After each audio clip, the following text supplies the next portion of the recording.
Syederalun, Gubernur Jawa Barat Ridwan Kamil dan sang istri terus memantau perkembangan pencarian sang anak Emeril Khan Mumtaz di sekitar lokasi Sungai Are, Swiss.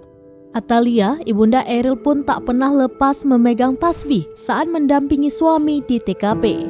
Bersama suami Ridwan Kamil dan putri mereka Zara, Atalia pun ikut mendampingi. Pencarian Eril di Sungai Are, Kota Bern terus dilakukan para aparat kepolisian dengan mengintensifkan pencarian dengan metode jalan kaki, perahu, drone, dan kapal selam. Tim SAR pun memfokuskan pencarian di beberapa titik lokasi. Wali Kota Bern, Alan van Granvendert, menyampaikan simpati yang mendalam kepada orang tua Eril atas musibah yang dialami. Mayor Granvendert juga menyampaikan dukungan optimal dalam upaya pencarian Eril.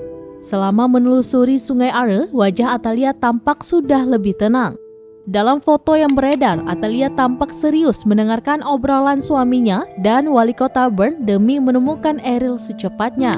Namun jemari tangan kiri Atalia tampak bergerak memegang tasbih sambil membacakan beberapa kalimat Allah.